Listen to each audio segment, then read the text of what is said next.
Então, gravando, seguimos com a nossa mesma premissa, né?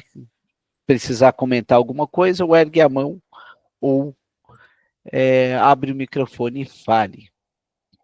Então, retomamos na página 79, o item 34. Sobre a intenção de um xiste, também podemos pensar no exemplo seguinte. A.J. Stoffer. A senhora B, que padecia de um sofrimento de origem evidentemente psicogênica, foi repetidas vezes aconselhadas a consultar um psicanalista X.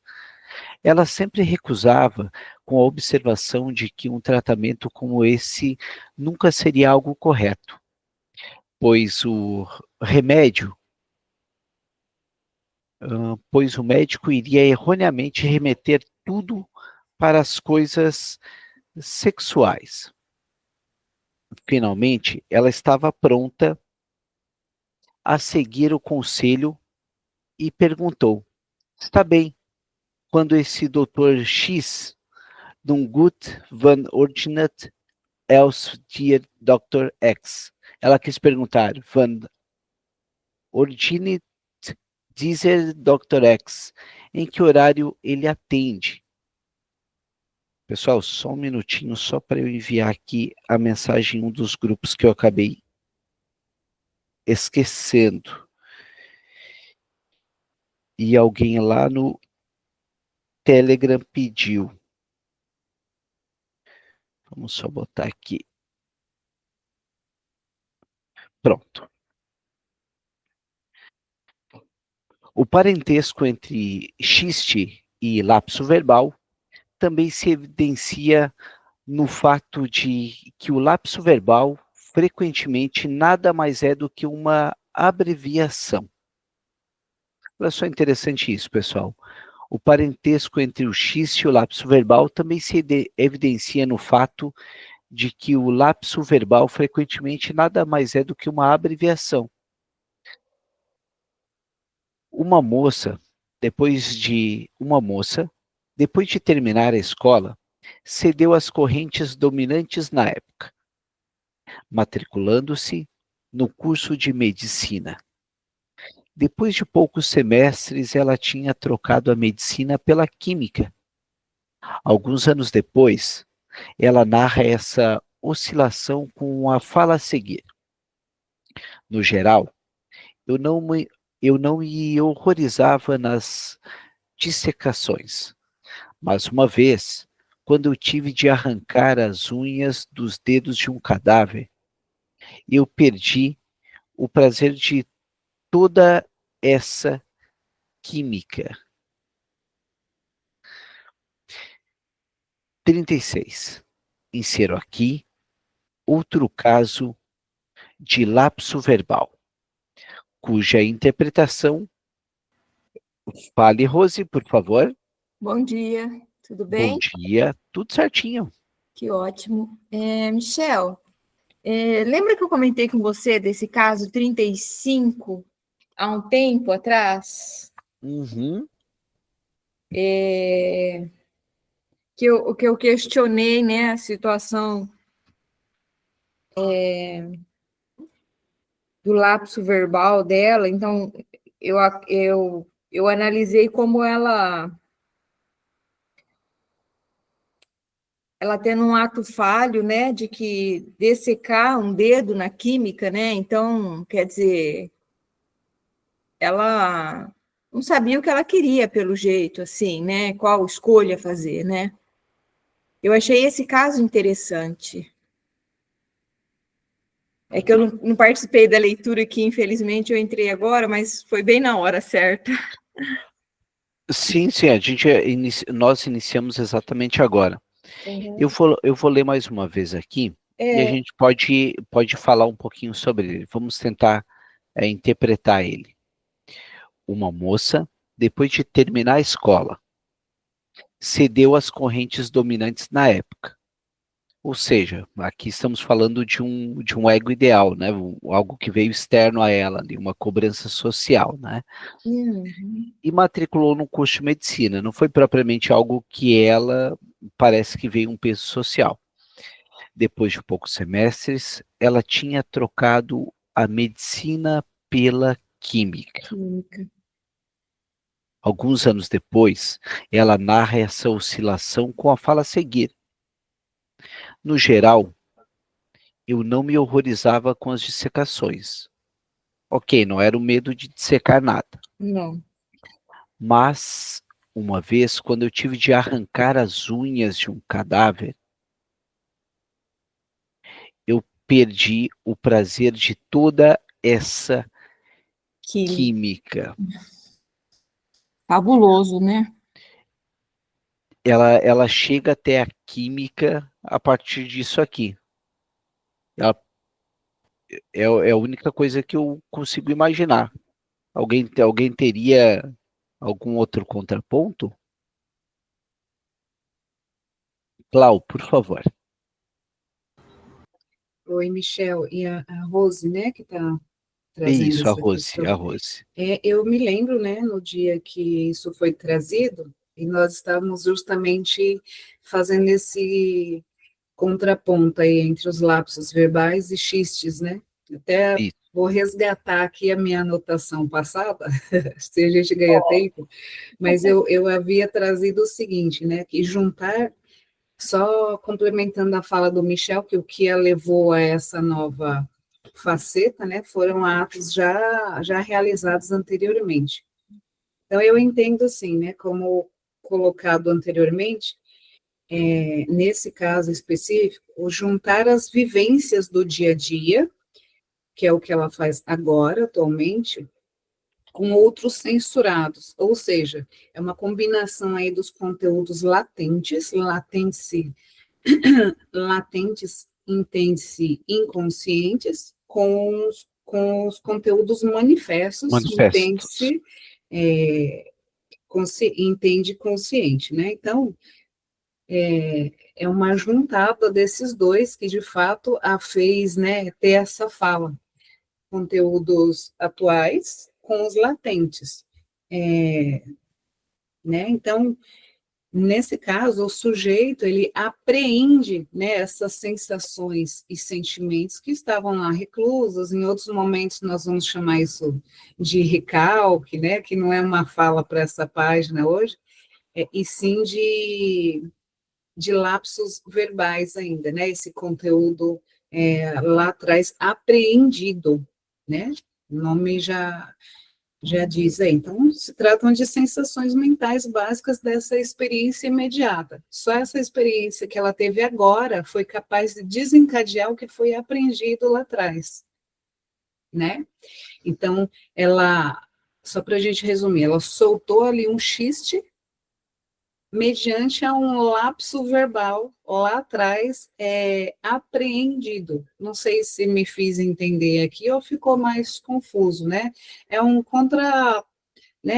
contrastando aí um com o outro. Houve o xiste, né, mediante algo apreendido lá atrás, né? Vulgo lapsos verbais aqui. Não sei se me fiz entender aí, Rose, Michel. Fala, Ana. Tá fechado o microfone. Assim, eu entendi o que a Claudenice falou, mas assim, uma coisa que me veio à mente, aí eu não sei se para eles tem o mesmo significado, porque aqui a gente usa essa ideia de química com alguma coisa, no sentido de você ter uma relação prazerosa com aquilo. Né? Ah, eu tenho química com isso, química com aquilo.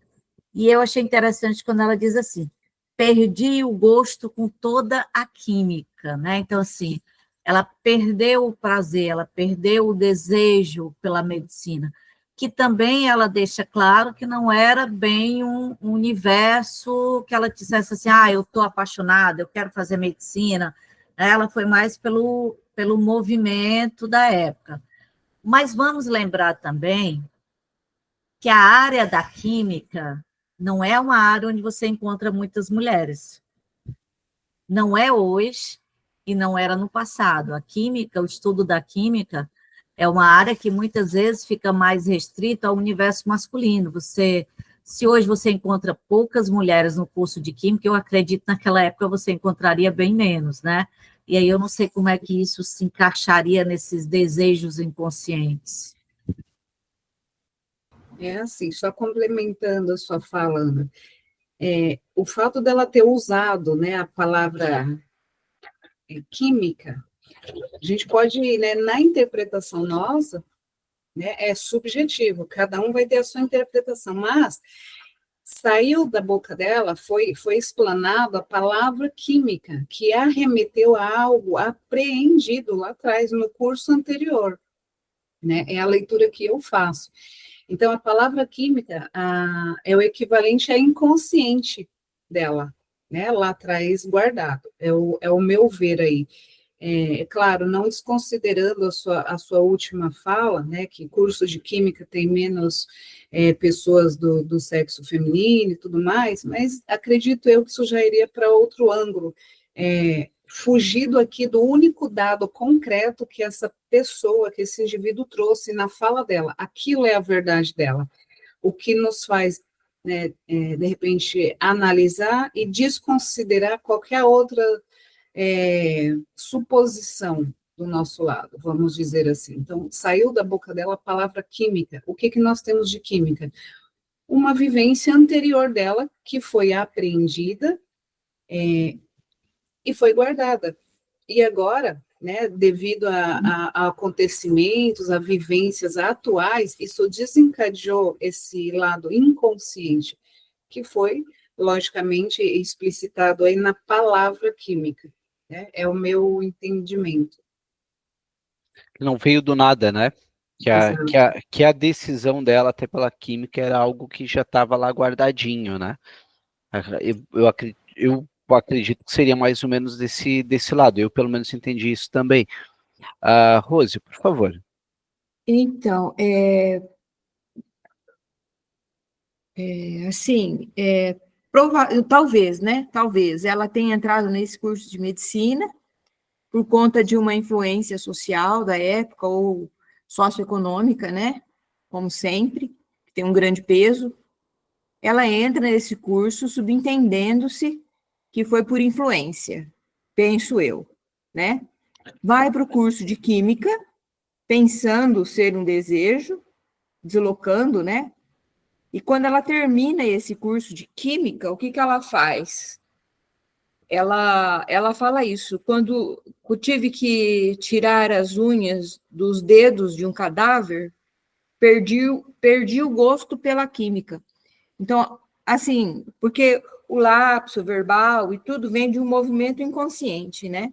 Então, o que eu pude entender aqui agora com vocês falando tudo, na verdade, ela se enganou, né? Foi para a química, porque a influência da medicina fez ela ir para a química, e na química ela percebe que gosta da medicina. Porque eu quero entender o que ela fez, como ela pensou, né, entre aspas, inconscientemente.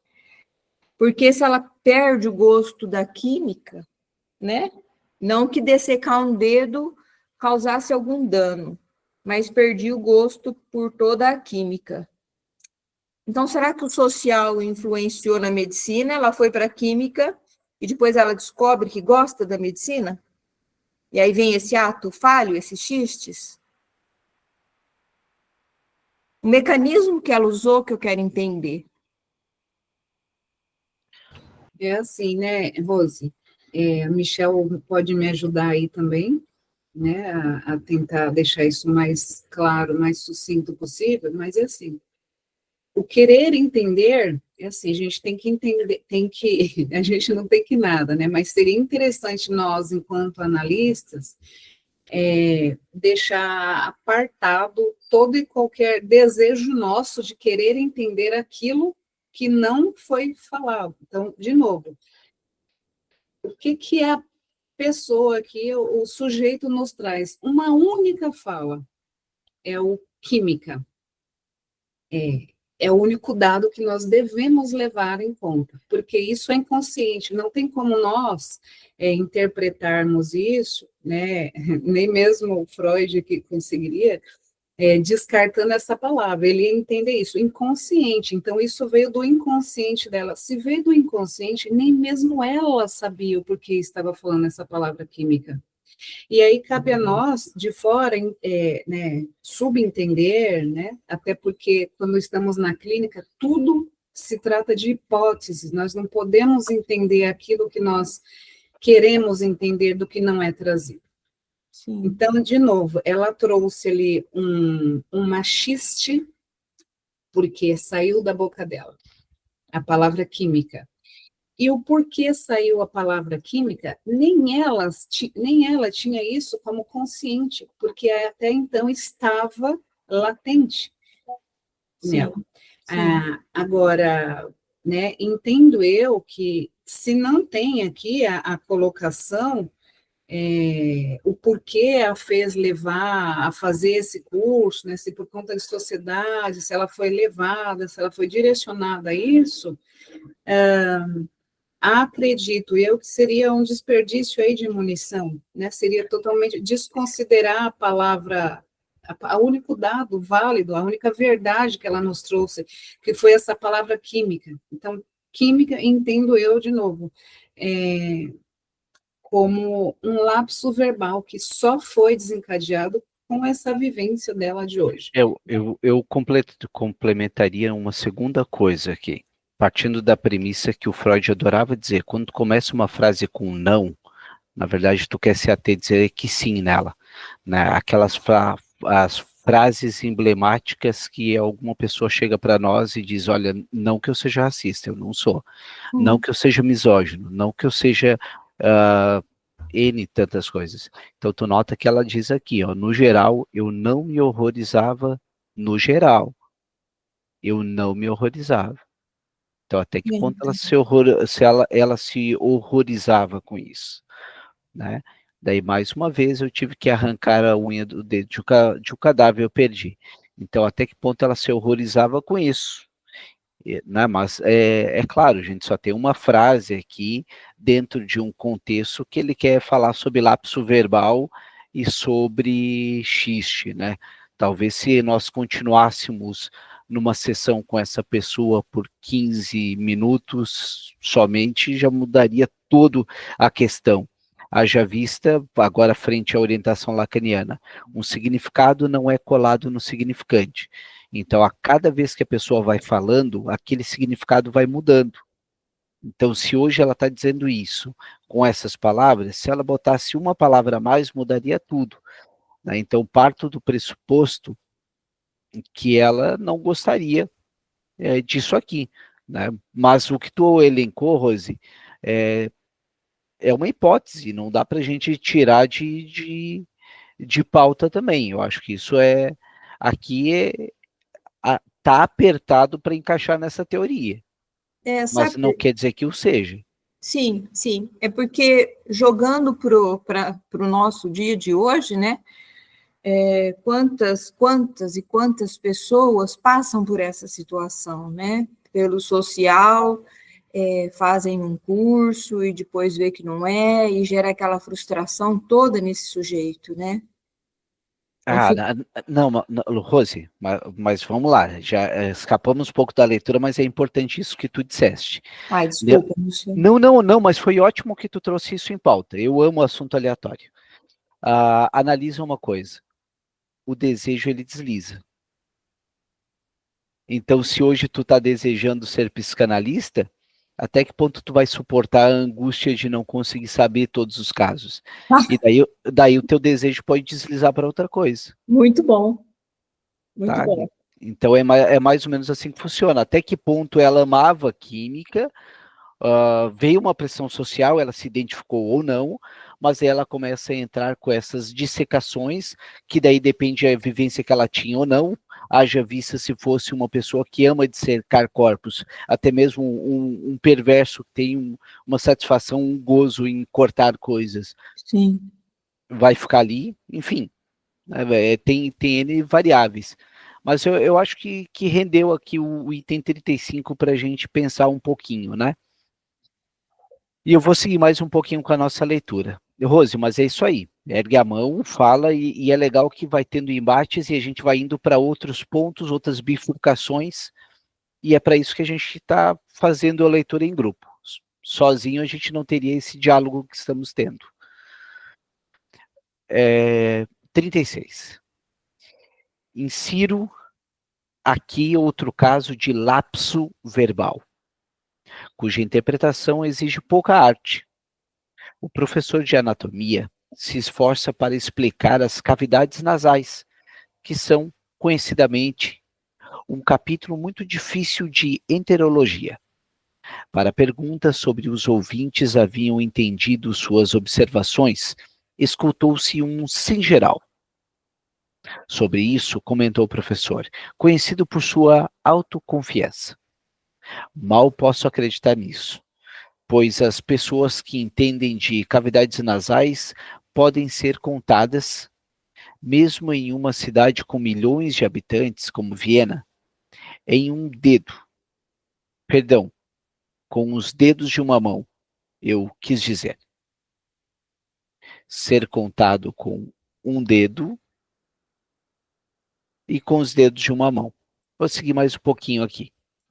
Em outra ocasião, o mesmo professor de anatomia, no caso dos genitais femininos, tem-se, apesar de muitas tentações, tentativas, versug. Em outra ocasião, o mesmo professor de anatomia, no caso dos genitais femininos, tem-se, apesar de muitas tentativas. Acho que aqui já está mais autoexplicativo, né? Ele queria dizer muitas tentativas, ele teve esse lapso aqui e falou tentações. Aqui já está mais claro. Ao senhor Dr. Alf Rubstick, de Viena, eu agradeço pela indicação de 2 casos de lapso verbal registrados por um antigo autor francês, os quais eu reproduzo sem traduzir. Brantôme, 1527-1614, Vies de Demes Galantes, Discours Second. Ok, vamos seguir mais um pouco aqui. Deus do céu, todo em francês aqui. Pessoal, eu vou no português. Vidas das Damas Galantes, segundo discurso. Conheci uma muito bela e honesta dama mundana que, conversando com um cavalheiro honesto da corte sobre os assuntos de guerra, durante esses distúrbios civis, disse: eu ouvi dizer que o rei mandou romper todo o C daquele país. Ela quis dizer pontes. Pode-se supor que, tendo dormido um pouco antes com o marido, ou pensando em seu amante, ela ainda tinha o frescor desse nome em sua boca, e por essa palavra o cavalheiro caiu de amores por ela. Outra senhora que conheço estava conversando com outra de linhagem mais alta que ela, e estando a elogiá-la e ali exaltar a beleza, disse-lhe depois: não, madame, o que eu estou dizendo não é para adulterá-la, querendo dizer adulá-la, mas como ela revestiu assim a palavra, pôde-se supor que ela estivesse pensando em adulterar.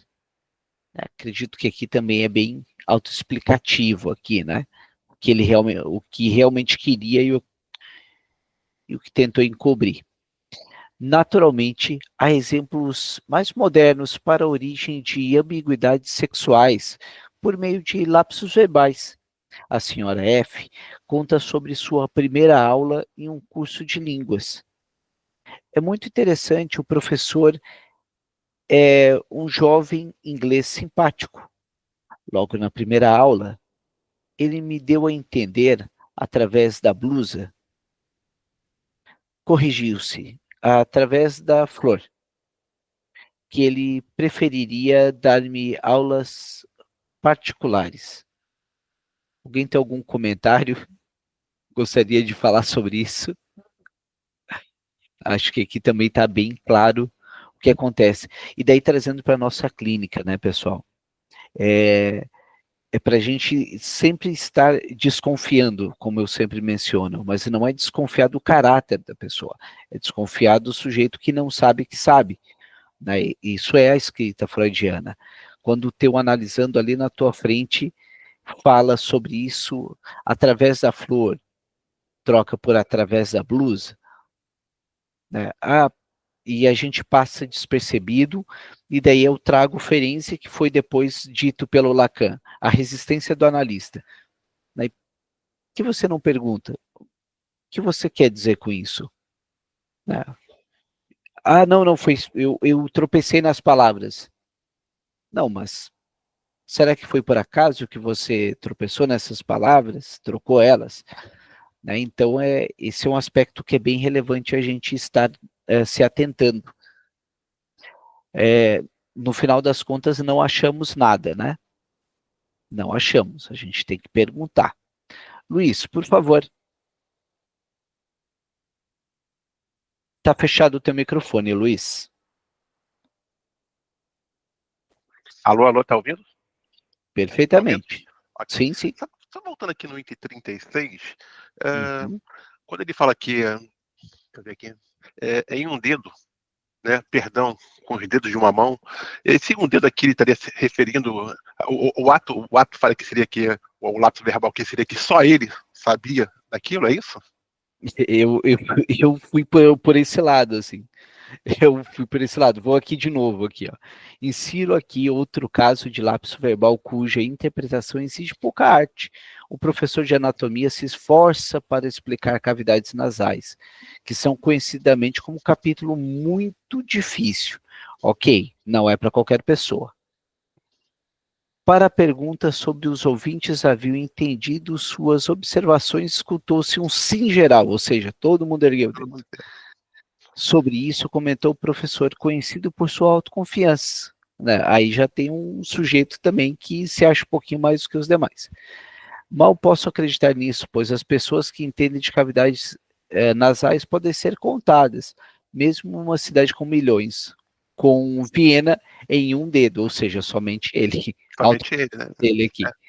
Né? Perdão, com os dedos de uma mão, eu quis dizer. Ou seja, não é só ele que em Viena sabe, ele queria dizer, né? Mas no ato falho ele deixou bem claro o que ele pensava. Não, é só ele que entende. Ele, só para saber se eu tive a intenção, se eu te entendi corretamente. Ok, obrigado. De nada, mas obrigado também por ter enfatizado isso. Talvez os demais também não tivessem entendido. Naturalmente, há exemplos mais modernos para a origem de ambiguidades, vamos ver, isso aqui já vimos. No procedimento psicoterapêutico, eu me sirvo para a solução e a eliminação dos sintomas neuróticos. Haja vista, pessoal, que hoje em dia não é unânime essa questão de eliminação de sintomas. Tá? Até mesmo porque o sintoma ele serve como norteador de um desejo, ele é uma máscara de um desejo. Né? Então, o sintoma vai te dizendo, olha, aqui tem alguma coisa. Né? O sintoma de uma adicção, sei lá, foi o que me veio na cabeça. Me corrijam se eu me precipitei. Não, ou como a gente falava no grupo ontem, sobre pornografia. Né? O vício na pornografia, vamos botar isso que se fosse um sintoma ali. Não é sobre isso, é sobre a ansiedade que está por trás, que o sujeito vai para aquilo. Né? Então, se eventualmente tu fecha aquela porta, o sujeito vai para uma porta do lado. Tu tá trabalhando, tu tá enxugando gelo. É isso que a psicanálise trabalha muito. Então, não consiste só em eliminar o sintoma. O sintoma ele tá escondendo alguma coisa por trás. E é ouvir ele, não só querer destruir ele. Alguém gostaria de pontuar alguma coisa? Não? Então eu sigo mais um pouquinho. Coloca-se muito frequentemente a tarefa de rastrear a partir de falas e ocorrências de pacientes produzidas como que, por acaso, um conteúdo de pensamento que se empenha em se ocultar, mas que, entretanto, não consegue deixar de se denunciar inadvertidamente de maneiras as mais variadas. A isso, os lapsos verbais prestam, com frequência, os mais valiosos serviços. Como eu poderia mostrar com os exemplos mais convincentes e, por outro lado, mais bizarros. Os pacientes falam, por exemplo, de sua tia e chamam-na de maneira consequente de minha mãe, sem notar o lapso verbal, ou então referem-se ao seu marido como seu irmão. Desse modo, eles me chamam a atenção para o fato de terem identificado essas pessoas umas com as outras, de as terem incluído em uma série que significa um retorno do mesmo tipo para a vida afetiva. Pessoal, aqui, outro exemplo. Não, vamos parar aqui um pouquinho só para elencar isso. Por isso, pessoal, como a gente conversa sempre, né? Interpretação dos sonhos, psicopatologia da vida cotidiana e xiste o inconsciente são basilares na teoria psicanalítica, né? Boa parte aqui já está estudando um determinado tempo psicanálise, mas quando o sujeito sem um embasamento mínimo já quer sair dentro do setting psicanalítico para estar atendendo. São esses detalhezinhos aqui, ó, que podem fazer toda a diferença entre ser psicanalista ou ser um terapeuta. Não quer dizer que terapia não seja bom, não é, pessoal, é uma outra roupagem. Mas quando a gente não consegue ouvir o conceito de identificação entre pessoas, um lapso verbal, a gente pode estar falando que é qualquer coisa, mas chamar de psicanálise fica um pouco complicado. Outro exemplo. Um jovem de 20 anos se apresenta em meu consultório com as palavras: eu sou o pai de N, que o senhor tratou. Perdão, eu quis dizer o irmão. Ele é uns 4 anos mais velho do que eu. Entendo que, por meio desse lapso verbal, queira expressar que, assim como o irmão, ele adoecera por culpa do pai. Olha só, agora aquele... Isso eu não tinha pensado, tá? Que ele, como irmão, precisa de tratamento, mas que era o pai quem mais precisaria de tratamento com urgência. Em outras vezes, basta uma coincidência de palavras que soe insólita, um modo de expressão que apareça forçado, para descobrir a participação de um pensamento recalcado na fala do paciente, motivada por outra coisa. Em perturbações mais grosseiras da fala, assim como nas mais sutis ainda, podem ser subsumidas sob o termo lapsos verbais. Não acho que seja a influência dos efeitos de contato dos sons, mas sim a influência de pensamentos situados fora da intenção da fala, que é decisiva para a gênese do deslize dos lapsos de fala, e fornece um esclarecimento adequado para o equívoco ocorrido na fala. Não gostaria de colocar em dúvida as leis a partir das quais os sons exercem efeitos de alteração recíproca, mas elas não me parecem ter eficácia suficiente para, por si só, perturbar a enunciação correta da fala. Nos casos que estudei e investiguei rigorosamente, elas representam um mecanismo pré-formado de que se serve por conveniência um motivo psíquico mais distante, mas sem se ligar à esfera de poder dessas relações.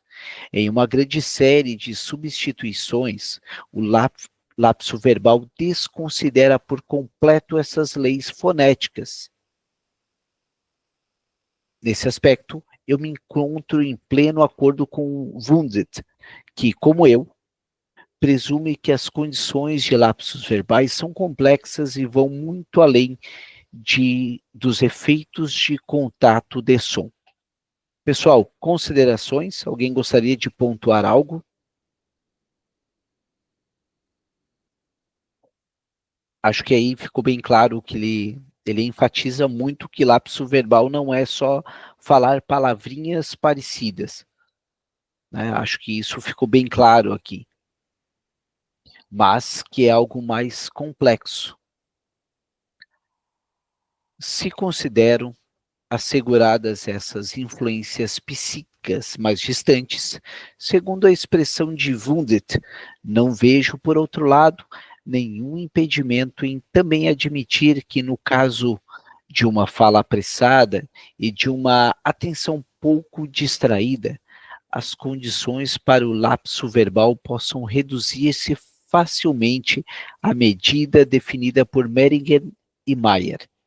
Mesmo assim, para uma parte dos exemplos compilados por esses autores, parece mais provável uma solução mais complexa.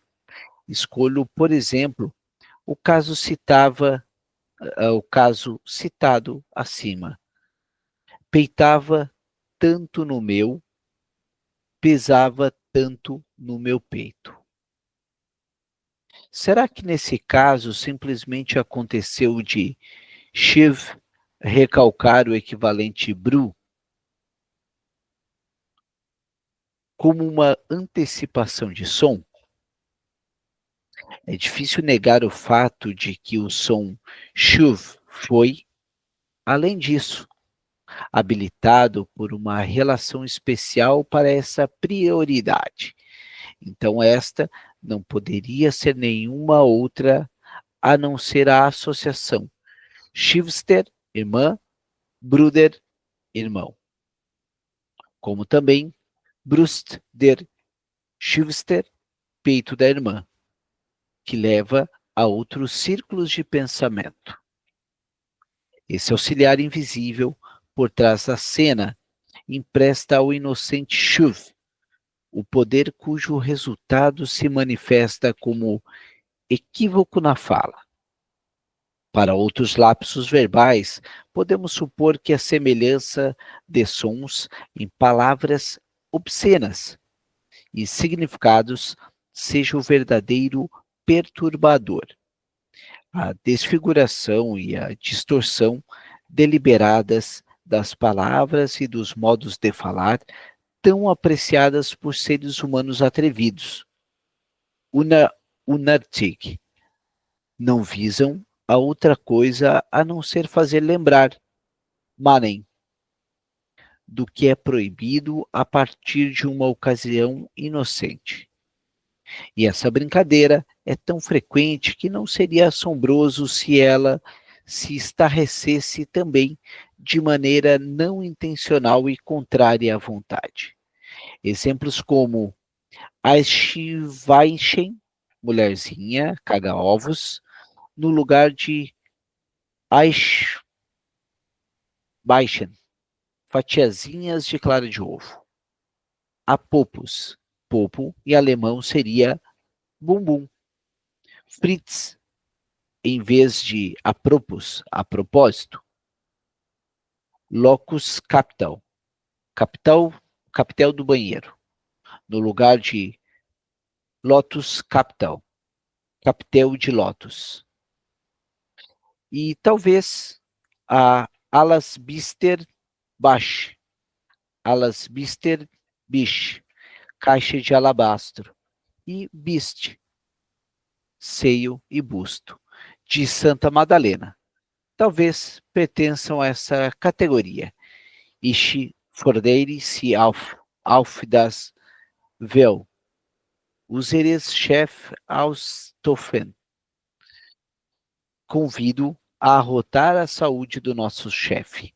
Dificilmente é outra coisa além de uma paródia não intencional que faz às vezes de eco a uma paródia intencional. Se eu fosse o chefe, em cuja homenagem o orador contribuiu com esse lapso.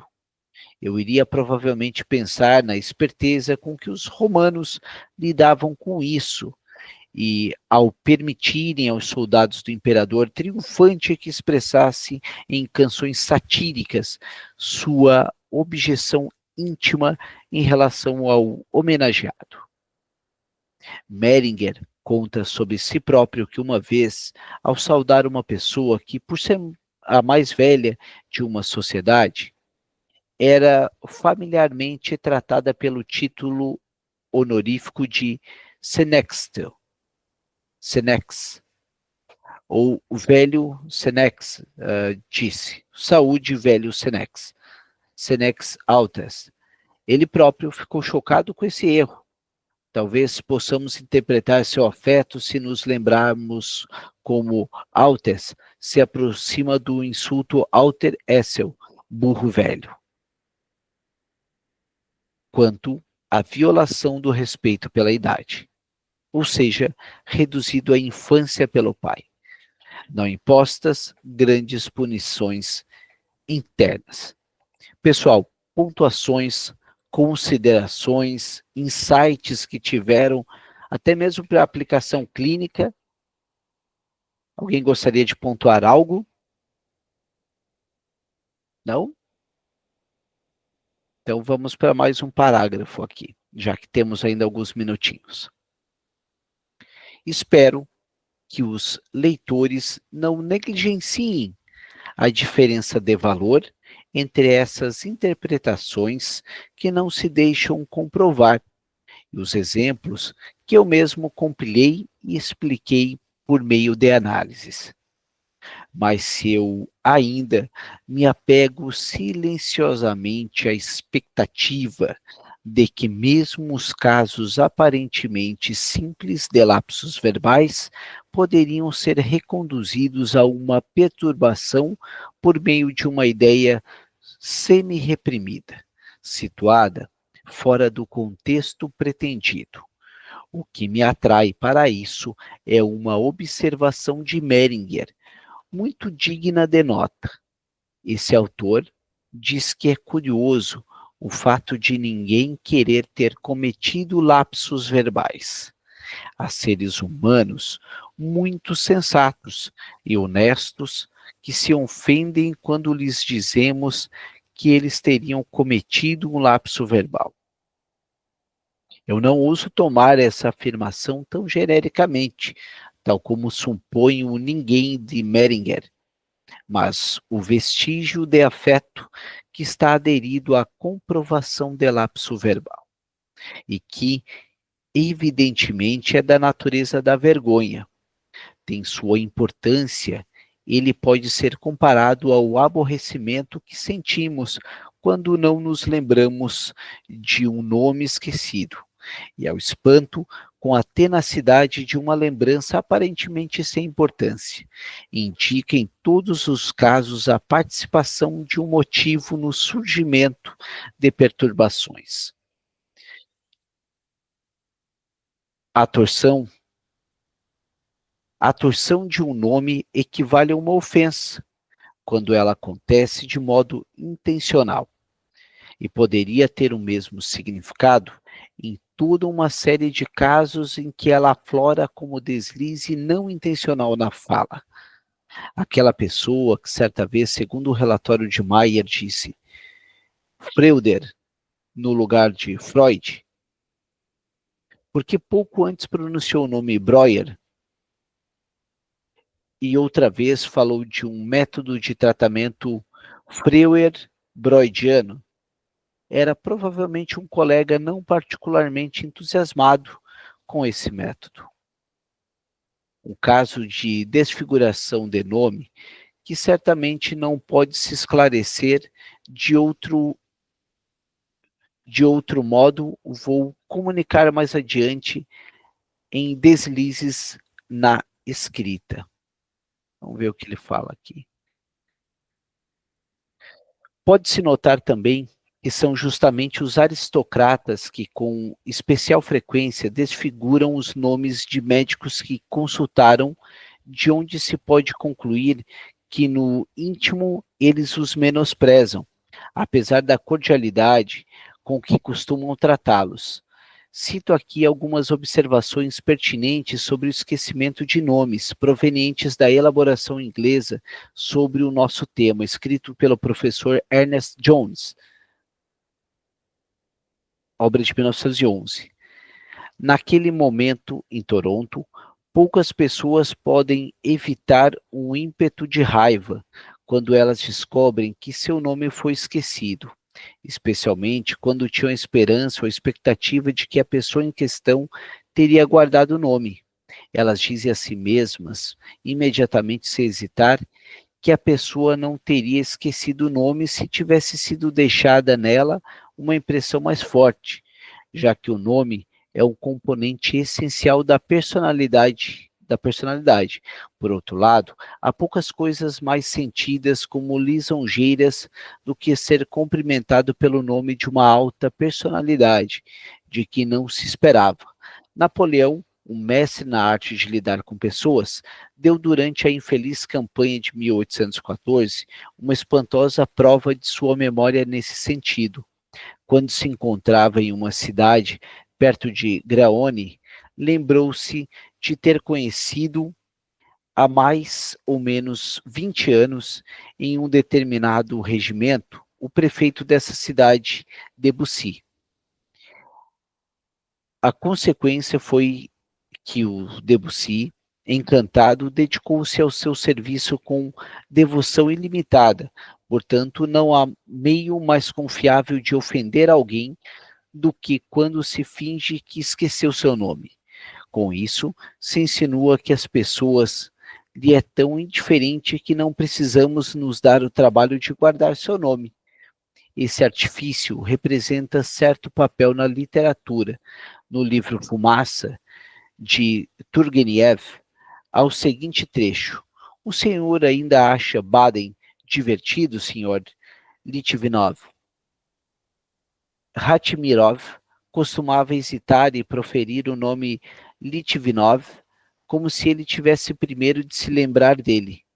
Assim, e também pelo modo arrogante que levantava ao ar o seu chapéu ao cumprimentá-lo. Ele queria ferir o orgulho de Litvinov. Em outra passagem, de Pais e Filhos, escreve o mesmo autor: o governador convidou Kirsanov e Bazarov para o baile e repetiu o convite alguns minutos depois, no que ele pareceu tomá-los por irmãos, chamando-os de Kisarov. Aqui o esquecimento do convite anterior, o erro do sobrenome e a incapacidade de distinguir os dois jovens um do outro constitui francamente um acúmulo de fatores ofensivos. A desfiguração de nomes tem mesmo significado no esquecimento de nomes. Constitui o primeiro passo em direção ao esquecimento. Cadê onde que estávamos? Mas, nesses casos, interfere como fator transtornador uma crítica que precisa ser deixada de lado, porque ela justamente não corresponde no momento à intenção do falante. Vamos mais um pouquinho aqui. Inversamente, a substituição de um nome por outro, a apropriação de um nome estranho e a identificação por meio de um deslize no nome significam um reconhecimento que no momento, por um motivo qualquer, precisa, permanecer em plano de fundo. Uma vivência desse tipo é narrada por Ferenczi a partir de seus anos de escola. Só ler esse trecho aqui. Na primeira série do ginásio, tive de a primeira vez na minha vida recitar publicamente. Isso significa, diante da classe inteira, um poema. Eu estava bem preparado e fiquei perplexo logo no início, ao ser interrompido por uma explosão de risadas. O professor me explicou então essa recepção excepcional e disse corretamente o título do poema: Da distância, Aus der Ferne. Porém, nomeei como autor não um verdadeiro poeta, mas eu mesmo. O nome do poeta é de Alexander Shandor Petev. A identificação do prenome com o meu próprio favoreceu a troca, mas a verdadeira causa dessa troca foi certamente o fato de, na época, eu me identificar em meus desejos secretos com o celebrado herói da poesia. Mesmo conscientemente, eu acalentava por ele uma admiração e um amor que beijavam a idolatria. Por trás desse ato falho, esconde-se naturalmente todo o lamentável complexo de ambição. Pessoal, considerações, pontuações, o que acharam desse trecho que nós lemos hoje? Alguém gostaria de pontuar algo? Clau, por favor. Só para fechar mesmo aqui, enquanto você lia, né, a gente acaba fazendo aquela viagem, né? Uhum. E só para trazer aqui a fala do Freud, né, quando ele foi questionado sobre o tanto de charutos que ele fumava, né? O que aquilo tinha a ver, né?